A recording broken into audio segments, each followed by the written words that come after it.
last type of difference of means test that I want to introduce you to is the idea of doing a test when you have subjects that are the same from one sample to the next. This is known as a within subject research design.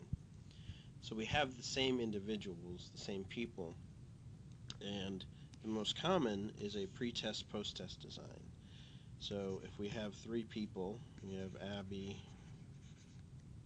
Bill, and Charles, we're going to take a measurement of them at the pre-test stage and the same exact measurement at the post-test stage. Then what we're going to do is we're going to look at the difference or the change from the first observation to the second observation. And what we're actually going to get then is a measurement of how they have changed because of whatever treatment came here in the middle, whether it's a training or a drug, or maybe they were given some information and that changes their opinion. So this is known as within subjects. So again, same people, same person, measured twice. The example in the book, on right around page 346 for the data, a sample of 20 parents were tested on their knowledge of childhood depression and anxiety. 3 weeks later, following the web-based program, the same parents were retested on their knowledge. So again, you have a number of parents, you give them a test and they have a score at the first part, and then you give them a test again, and then we're going to look at the difference between these two exam scores. We can treat them as separate samples. So X1 is the pre-test, X2 is the post-test, and we can see that on average that there was an increase in the amount of knowledge. Their scores increased by 5.5 points. There also is more variation. We can see that the standard deviation increased from 4 to 5.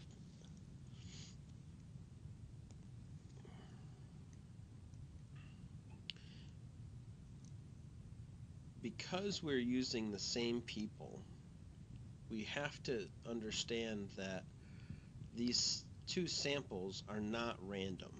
They've not been generated randomly. The second sample is based upon the first sample. So we're going to treat this just slightly different. So there's, a little bit more attention to the statistics that we use, or excuse me, the observation that we use when we're generating our statistics, like our t-test. So what we're actually going to use and calculate, in addition to the individual figures for each sample, is we're going to generate a third column, and that is the difference. So again, 1, 2, 3, 4 to 20 parents. The first parent scored a 16 on the pre-test.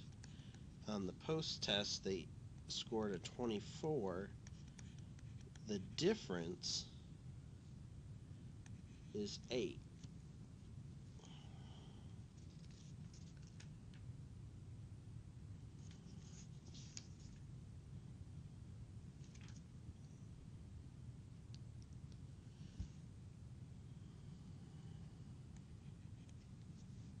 I'm going to put a negative sign here because it's 1 minus 2 to give the difference. If they stay the same, like parent 2 did, they got a 23 on the test, they got a 23 on the second test, their difference is 0. We can calculate the average of this third column, the average of the differences, by adding all of the differences together, summing them up, and then dividing by the number of observations. So if we add them all up, go through the example, it's a negative 112 divided by 20. I'm getting these numbers from page 346 in the textbook. So the average difference is a negative 5.60. And this doesn't, it's not very intuitive, but the negative is actually a good thing because the scores went up. Don't ask me why we do x1 minus x2. Doesn't matter that much. The same thing for the standard deviation. We're going to focus on this column here, our third column.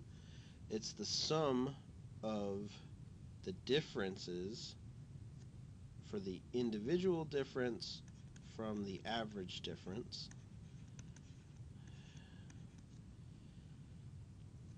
squared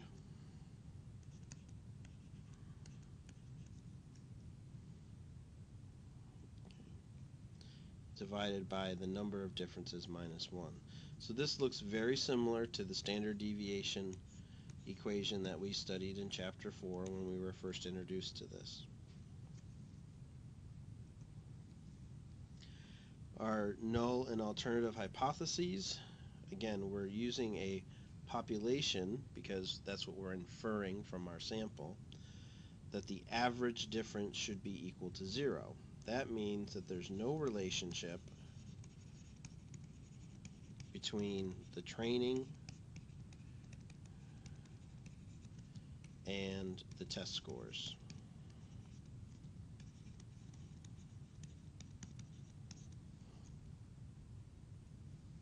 So there should be no observed change in the different scores. And that's the idea. With no change, then the mu of the pretest is the same as the mu of the post-test. Again, this is how I like to think about it, but they're both true. We're going to run through our usual steps and figuring out whether or not this training matters. So the first step, we have to decide whether or not we've defined what the null hypothesis is. Now we have to define how we're going to reject it. For the degrees of freedom, we have 20 observations, right? We have 20 parents, and all we do is repeat it. So we don't actually have 40 observations. We have 20 observations that we've observed twice. So we're going to stick with this number of differences. If you need the notation, that makes sense, because that's really what we're looking at, is that third column that we've calculated. And our degrees of freedom is number of differences minus 1. Set alpha. Alpha is always going to be the same. Alpha is always going to be 0.05, which means we're going to put half of that 0.05 in one tail, the other half in the other tail. We're going to have 95% here in the middle.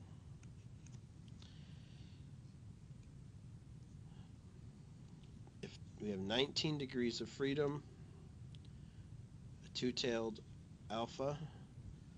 The critical value is 2.093. And again, I've got a t-table out. I'm using t because my number is small. Number of observations is relatively small. So I look in the middle column of my t-table. I go down to 19 degrees of freedom.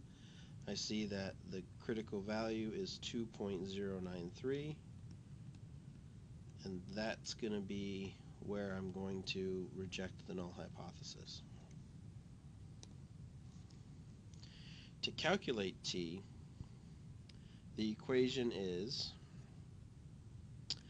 our mean difference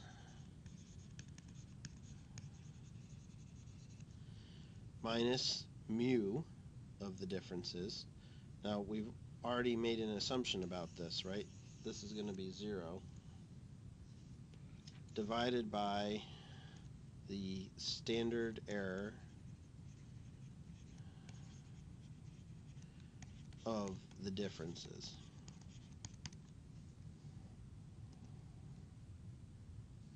The standard error of the differences, of the average difference, let's again, remember we got the little hat here. To compute that, we've got the standard deviation, divided by the square root of n. And when you do that, standard error is 0.97. And then we have what we had observed through our data, our average of the differences. That gives us a t-score of negative 5.77. My first inclination is that's a huge t-score. That's way above 2. I know I'm going to be in the tails, so I'll probably reject the null hypothesis. So here's my negative 5. It's way out here in the tails. That's far away. We are in the area of rejection. So I am definitely going to reject that null hypothesis. Again, don't worry about whether or not you're super duper rejecting the null hypothesis. For us, this is what we're looking for. The probability of observing the differences that we do in our sample after the post-test is less than 5% if the population mean difference should be 0.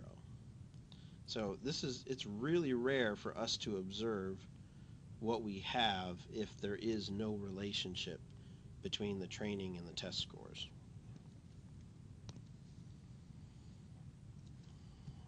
Drawing our conclusion, the average knowledge scores for the 20 parents were statistically significantly higher after completing the intervention program than before beginning the program. These findings indicate that the program can be an effective intervention for improving parents' knowledge of children's mental health problems and boost their confidence in handling such issues. Study findings lend support to the growing literature on the utility of offering web-based programs to improve the health of the general population. If we offer you trainings and education about a subject, you will learn more about that subject.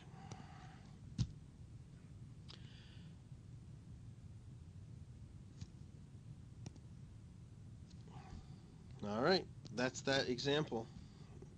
So the main difference is if we have a within sample,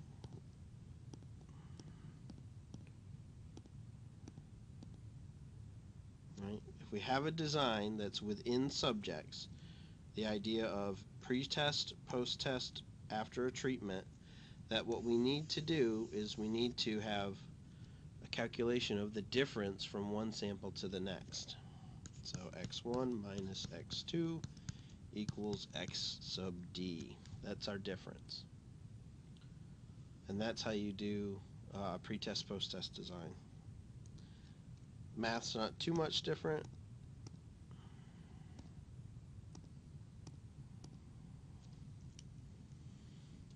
We're back to the idea of placing what we have in the population. So what we observed minus the population divided by a standard error. Use the t-score. If you have a large sample of a pre-test, post-test, you have 1,000 observations, then what you're going to have is a normal distribution, and your t critical value will be 1.96. For those of you who are thinking about using the national election studies, they have pre-test, post-test built into them, and they are clearly labeled pre-test, post-test. So take a look at the data on the SDA website. You can now do difference of means with same sample size, difference of mean with different sample size, and you can now do difference of means testing within subject sample designs. All right, that's the end of chapter 9. I'm going to put up another video which shows you how to do these exercises. Thank you.